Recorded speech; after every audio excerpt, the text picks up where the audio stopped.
আসসালামু আলাইকুম। দুপুর ২টার শীর্ষ সংবাদে স্বাগত জানাচ্ছি আমি শাহনাজ পারভীন। নরসিংদীতে দু গ্রুপের সংঘর্ষে গুলিতে নিহত ১, গুলিবিদ্ধ সহ আহত ১০। মুজিবনগর দিবসে বঙ্গবন্ধুর প্রতিকৃতিতে প্রধানমন্ত্রীর শ্রদ্ধা। লালমনিরহাট সীমান্তে বিএসএফ এর গুলিতে সাবেক ইউপি মেম্বার আহত। তীব্র তাপপ্রবাহে পুড়ছে দেশ। তেজগাঁওয়ে যমুনা এক্সপ্রেস লাইনচ্যুত, এক লাইনে চলছে ট্রেন। ছাত্রলীগ নেতার ভিডিও ভাইরালের পর কমিটি বিলুপ্ত। ৯৬,৭৩৬ শিক্ষক নিয়োগের আবেদন শুরু আজ। ২ মাসেও চালের বস্তায় লেখা হয়নি ধানের জাত। ২ মোটরসাইকেলের সংঘর্ষে প্রাণ গেল স্বামী স্ত্রীর, শিশুসহ আহত ২। ব্যাঙের দাম ২ লাখ টাকা, বিষে মৃত্যু হতে পারে ১০ জনের। বাংলাদেশে ঢুকলো মিয়ানমারের আরও ৪৬ বিজিবি সদস্য। এবং ঘরের মাঠে স্বপ্ন ভাঙল বার্সেলোনার। শুনছিলেন শিরোনাম, এবার বিস্তারিত। নরসিংদীর রায়পুরার নীলখায় বালু ব্যবসা এবং আধিপত্য বিস্তার নিয়ে ২ গ্রুপের সংঘর্ষে ১ জন নিহত হয়েছে। এই ঘটনায় ২ জন গুলিবিদ্ধ সহ আরও অন্তত ১০ জন আহত হয়। বুধবার সকালে রায়পুরা উপজেলার দুর্গম চরাঞ্চল নীলখাই ইউনিয়নের বীরগাঁও সোনাকান্দি এলাকায় এই ঘটনা ঘটে। নিহত সাগর মিয়া নীলখাই ইউনিয়নের সোনাকান্দি গ্রামের জয়নাল মিয়ার ছেলে এবং একজন রাজমিস্ত্রি ছিলেন। পুলিশ ও স্থানীয়রা জানান, এলাকার আধিপত্য বিস্তার সহ নানা কারণে নীলক্ষা গ্রামের রাজীব সরকারের সঙ্গে একই এলাকার আনোয়ার সরকারের দ্বন্দ্ব চলে আসছিল। দ্বন্দ্বের জের ও হামলা মামলায় দীর্ঘদিন ধরেই এলাকা ছাড়া ছিলেন রাজীব ও তার সমর্থকরা। বুধবার সকালে রাজীবের সমর্থকরা দেশীয় অস্ত্রশস্ত্রে সজ্জিত হয়ে এলাকা দখলের জন্য বীরগাঁও, সোনাকান্দি, আমিরাবাদ সহ ইউনিয়নের বিভিন্ন স্থানে হামলা চালায়। এ সময় প্রতিরোধ গড়ে তুলতে গেলে বীরগাঁও এলাকার আনোয়ার গ্রুপের সঙ্গে সংঘর্ষ বাধে। দুই পক্ষের গোলাগুলিতে বেশ কয়েকজন আহত হয়। এর মধ্যে নরসিংদী জেলা হাসপাতালে নেয়ার পথেই গুলিবিদ্ধ হয়ে সাগর মিয়ার মৃত্যু হয়। পুলিশি গ্রেফতার সহ আইনি জটিলতা এড়াতে আহতদেরকে বিভিন্ন হাসপাতালে চিকিৎসার জন্য নিয়েছেন স্বজনরা। ঐতিহাসিক মুজিবনগর দিবস উপলক্ষে জাতির পিতা বঙ্গবন্ধু শেখ মুজিবুর রহমানের প্রতি শ্রদ্ধা নিবেদন করেছেন প্রধানমন্ত্রী শেখ হাসিনা। বুধবার সকালে তিনি ধানমন্ডি ৩২ নম্বর বঙ্গবন্ধু স্মৃতি জাদুঘরের সামনে বঙ্গবন্ধুর প্রতিকৃতিতে পুষ্পস্তবক অর্পণ করে শ্রদ্ধা নিবেদন করেন। পুষ্পস্তবক অর্পণের পর প্রধানমন্ত্রী শেখ হাসিনা স্বাধীনতার স্থপতি বঙ্গবন্ধুর স্মৃতির প্রতি গভীর শ্রদ্ধা জানিয়ে কিছুক্ষণ নীরবে দাঁড়িয়ে থাকেন। প্রধানমন্ত্রীর শ্রদ্ধা নিবেদন শেষে আওয়ামী লীগের অঙ্গ সহযোগী ও ভ্রাতৃপ্রতিম সংগঠনের নেতাকর্মীরা বঙ্গবন্ধুর প্রতিকৃতিতে ফুল দিয়ে তার প্রতি শ্রদ্ধা নিবেদন করেন। লালমনিরহাটের আদিত্যমারীর লোহাকুচি সীমান্তে গরু পারাপারের সময় সাবেক এক ইউপি মেম্বার বিএসএফ এর গুলিতে আহত হয়েছেন। তার নাম সাইফুল ইসলাম নান্নু। গুরুতর আহত অবস্থায় তাকে রংপুর মেডিকেল কলেজ হাসপাতালে ভর্তি করা হয়েছে। মঙ্গলবার সন্ধ্যায় এই ঘটনা ঘটেছে।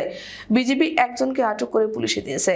বিজিবি ১৫ ব্যাটালিয়ন লালমনিরহাটের অধিনায়ক লেফটেন্যান্ট কর্নেল মোফাজ্জল হোসেন আকন্দ জানান, আদিত্যমারী উপজেলার তালুক দুলালী গ্রামের মোহাম্মদ আব্দুল গনির ছেলে সাবেক ইউপি সদস্য সাইফুল ইসলাম নান্নু মঙ্গলবার সন্ধ্যা ৭:৩০টায় লোহাকুচি সীমান্তের ৯২০/৯ এস পিলার সংলগ্ন এলাকায় যায়। সেখানে তিনি সহ একদল বাংলাদেশি গরু পারাপার করতে গেলে টহলরত বিএসএফ সদস্যরা গুলি ছোড়ে। এতে তিনি পিঠে গুলিবিদ্ধ হন। স্থানীয়রা তাকে উদ্ধার করে প্রথমে একটি ক্লিনিকে চিকিৎসার জন্য ভর্তি করেন। অবস্থার অবনতি হলে তাকে রংপুর মেডিকেল কলেজ হাসপাতালের ৬ নং সার্জারি ওয়ার্ডে ভর্তি করা হয়। এই ঘটনায় একই গ্রামের আব্দুল গফুরের ছেলে বেলাল হোসেনকে আটক করে পুলিশে দিয়েছে বিজিবি। দেশের ২টি জেলায় তীব্র তাপপ্রবাহ বয়ে যাচ্ছে এবং ৮টি বিভাগের অধিকাংশ জেলায় মৃদু থেকে মাঝারি ধরনের তাপপ্রবাহ বয়ে যাচ্ছে বলে জানিয়েছে আবহাওয়া অধিদপ্তর। সংস্থাটি বলছে, আগামীকাল তাপমাত্রা সামান্য হ্রাস পেতে পারে, তবে বর্ধিত ৫ দিনে তাপমাত্রা আরও বাড়তে পারে। আজ বুধবার ৭২ ঘন্টার আবহাওয়ার পূর্বাভাসে এ তথ্য জানানো হয়েছে। এতে বলা হয়েছে, চুয়াডাঙ্গা ও বাগেরহাট জেলার উপর দিয়ে তীব্র তাপপ্রবাহ এবং রাজশাহী, ময়মনসিংহ, ঢাকা, বরিশাল, চট্টগ্রাম, সিলেট ও খুলনা বিভাগের অবশিষ্টাংশের ওপর দিয়ে মৃদু থেকে মাঝারি ধরনের তাপপ্রবাহ বয়ে যাচ্ছে এবং তা কিছু কিছু জায়গা থেকে প্রশমিত হতে পারে। এছাড়া সারা দেশে দিন এবং রাতের তাপমাত্রা প্রায় অপরিবর্তিত থাকতে পারে। আবহাওয়া অধিদপ্তর জানিয়েছে, গতকাল দেশের সর্বোচ্চ তাপমাত্রা ছিল চুয়াডাঙ্গায় 40.6 ডিগ্রি সেলসিয়াস। এছাড়া সর্বোচ্চ তাপমাত্রার মধ্যে মোংলায় 40.3, যশোর ও ঈশ্বরদীতে 39.8, খুলনায় 39.5, রাজশাহীতে 39.3, ফরিদপুর ও কুমারখালীতে 39.2, রাঙামাটিতে 39 ডিগ্রি সেলসিয়াস তাপমাত্রা রেকর্ড করা হয়েছে। রাজধানীর তেজগাঁওয়ে মাছের আড়তের সামনে ঢাকা অভিমুখী আন্তনগর যমুনা এক্সপ্রেস লাইনচ্যুত হয়েছে। বুধবার সকাল 8:30টায় এই ঘটনা ঘটে। ট্রেন চলাচল স্বাভাবিক রাখতে এক লাইন দিয়ে চলাচল করছে ট্রেন। ঢাকা রেলওয়ে পুলিশ স্টেশনের ভারপ্রাপ্ত কর্মকর্তা ফেরদৌস আহমেদ বিশ্বাস বিষয়টি নিশ্চিত করে বলেন, জামালপুর থেকে ঢাকাগামী ট্রেনটি সকাল 8টার দিকে লাইনচ্যুত হয়। ঘটনাস্থলে পুলিশ যাচ্ছে, এখন একটি লাইন দিয়ে ট্রেন চলছে। বরগুনার তালতলী উপজেলা ছাত্রলীগের সাধারণ সম্পাদক এস.এম. মিনহাজুল আবেদীন মিঠুর সঙ্গে এক নারীর আপত্তিকর ভিডিও ভাইরাল হওয়ার পর উপজেলা ছাত্রলীগ কমিটি বিলুপ্ত ঘোষণা করা হয়েছে। মঙ্গলবার রাত 10:30টার দিকে বরগুনা জেলা ছাত্রলীগের সভাপতি রেজাউল কবির রেজা ও সাধারণ সম্পাদক তৌশিকুর রহমান ইমরান স্বাক্ষরিত এক বিজ্ঞপ্তিতে কমিটি বিলুপ্ত ঘোষণা করা হয়। তবে বিজ্ঞপ্তিতে নারীর সঙ্গে আপত্তিকর ভিডিওর বিষয়টি উল্লেখ করা হয়নি। এতে বলা হয়েছে, বাংলাদেশ ছাত্রলীগ বরগুনা জেলা শাখার এক জরুরি সিদ্ধান্ত মোতাবেক সংগঠনকে গতিশীল করার লক্ষ্যে তালতলী উপজেলা ছাত্রলীগের কমিটি মেয়াদ উত্তীর্ণ হওয়ায় বিলুপ্ত ঘোষণা করা হলো। বেসরকারি স্কুল, কলেজ ও মাদ্রাসায় 96,736 শিক্ষক নিয়োগে আবেদন শুরু হচ্ছে আজ। বুধবার দুপুর 12টা থেকে অনলাইনে আবেদন করতে পারবে প্রার্থীরা। আগামী 9 মে পর্যন্ত আবেদন গ্রহণ চলবে। 30 মে রাত 12টা পর্যন্ত আবেদনের ফি জমা দেওয়া যাবে। গত 31 মার্চ পঞ্চম গণবিজ্ঞপ্তি প্রকাশ করে বেসরকারি শিক্ষক নিবন্ধন ও প্রত্যয়ন কর্তৃপক্ষ। শিক্ষা মন্ত্রণালয়ের অধীন এই সংস্থার কাজ হলো বেসরকারি শিক্ষা প্রতিষ্ঠানে শিক্ষক নিয়োগের সুপারিশ করা। পঞ্চম গণবিজ্ঞপ্তি অনুসারে 96,736 পদের বিপরীতে শিক্ষক নিয়োগ দেওয়া হবে। দেশের স্কুল ও কলেজে 43,286 পদে এবং মাদ্রাসা ও কারিগরি প্রতিষ্ঠানে 53,450 পদে শিক্ষক নিয়োগ দেওয়া হবে। চালের বস্তায় ধানের জাত, দাম, প্রস্তুতকারক প্রতিষ্ঠানের নাম, উৎপাদনের তারিখ ও ওজন লেখা হয়নি। ওইসব তথ্য লেখার জন্য ব্যবসায়ীদের প্রায় 2 মাস সময় দেওয়া হলেও তা কার্যকর করেনি তারা। চাল কল মালিকরা বস্তায় নির্দেশিত বিষয়গুলো লিখতে আরও সময় চান। তারা চালের বস্তায় এসব লেখা নিয়ে নানা ধরনের জটিলতা তৈরি করছে বলে খাদ্য মন্ত্রণালয়ের সংশ্লিষ্ট সূত্র জানায়। তবে ব্যবসায়ীদের সময় চাওয়ার বিষয়টি স্বীকার করে খাদ্য সচিব ইসমাইল হোসেন বলেন, বস্তায় ধানের জাত, মূল্য, চালের পরিমাণ, প্রস্তুতকারী প্রতিষ্ঠানের নাম, উৎপাদনের তারিখ লেখার বিষয়ে ব্যবসায়ীরা সময় চেয়েছেন। তাদের আবেদনটি এখনো নিষ্পত্তি হয়নি। নওগাঁয় 2 মোটরসাইকেলের মুখোমুখি সংঘর্ষে এক দম্পতি নিহত হয়েছেন। এছাড়া ওই দম্পতির 5 বছর বয়সী ছেলে ও আরেক মোটরসাইকেল আরোহী আহত হয়েছেন। বুধবার সকাল 10:30টার দিকে নওগাঁ বগুড়া আঞ্চলিক মহাসড়কে শহরের ইয়াদ আলীর মোড় এলাকায় এ দুর্ঘটনা ঘটে। নিহত দম্পতি হলেন জয়পুরহাটের আক্কেলপুর উপজেলার রায়কালী গ্রামের আকরাম হোসেনের ছেলে এনামুল হক ও তার স্ত্রী বৃষ্টি। নওগাঁ সদর মডেল থানা পুলিশের ভারপ্রাপ্ত কর্মকর্তা জাহিদুল হক বিষয়টি গণমাধ্যমকে নিশ্চিত করেছেন। চোরাপথে এমন অনেক প্রাণী আন্তর্জাতিক বাজারে বিক্রি হয় যার দাম লাখ লাখ টাকা। শুধু তাই নয়, বেশ কিছু কীট এবং সরীসৃপও আছে যাদের আন্তর্জাতিক বাজার দরও বেশ চড়া। তার মধ্যে একটি হলো ডার্ট ব্যাংক। এই ব্যাঙ নানা রঙের এবং আকর্ষণীয় হয়, যদিও এগুলোর রঙের সৌন্দর্যে মৃত্যু লুকিয়ে রয়েছে। আকারে খুবই ছোট এই ব্যাঙ, কিন্তু একটি ব্যাঙের শরীরে যে পরিমাণ বিষ মজুদ থাকে তাতে 10 জনের মৃত্যু হতে পারে। কিন্তু তারপরেও এই ব্যাঙের চাহিদা বিপুল। নেপথ্যে কারণ কি?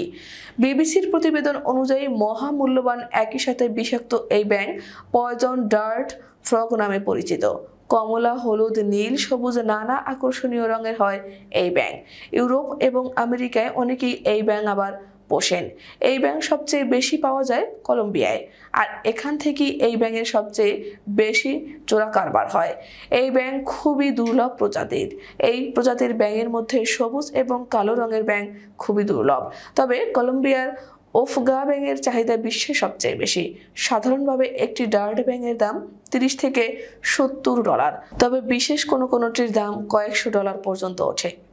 মিয়ানমারের অভ্যন্তরে চলমান সংঘাতে বান্দরবানের নাইক্ষ্যংছড়ি সীমান্ত পথে আরও 46 জন মিয়ানমারের সীমান্তরক্ষী বাহিনী বিজিবি সদস্য আশ্রয় নিয়েছেন বাংলাদেশে। মঙ্গলবার রাতে এ ঘটনা ঘটে। আইনশৃঙ্খলা বাহিনী ও স্থানীয়রা জানান, মিয়ানমারের অভ্যন্তরে জান্তা বাহিনীর সঙ্গে আরাকান বিদ্রোহীদের মধ্যে গোলাগুলির সংঘাত চলেছে। মঙ্গলবার রাতেও সীমান্তের ওপারে ব্যাপক গোলাগুলির শব্দ শোনা গেছে। সংঘাতে আরাকান বিদ্রোহীদের সঙ্গে টিকতে না পেরে প্রাণ বাঁচাতে পালিয়ে বাংলাদেশ আশ্রয় নিয়েছে মিয়ানমারের সীমান্তরক্ষীরা। এদিকে মঙ্গলবার রাতে নাইক্ষ্যংছড়ি উপসম জেলার সদর ইউনিয়নের আশারতলী, জামছড়ি ও ঘুমধুম ইউনিয়নের রেজু সীমান্ত পথে নতুন করে 46 জন মিয়ানমারের সীমান্তরক্ষী বাহিনী বিজেপি সদস্য আশ্রয় নিয়েছেন বাংলাদেশে। ঘরের মাঠে স্বপ্ন ভাঙল বার্সেলোনার। পিএসজির কাছে 4-1 গোলে হেরে চ্যাম্পিয়ন্স লিগের কোয়ার্টার ফাইনাল থেকে ছিটকে গেল কাতালানরা। 2 লেগ মিলিয়ে একটা পর্যায়ে 4-2-এ পিছিয়ে পড়া পিএসজি শেষ পর্যন্ত 6-4 গোলের অগ্রগামিতায় পৌঁছে গেল সেমিফাইনালে।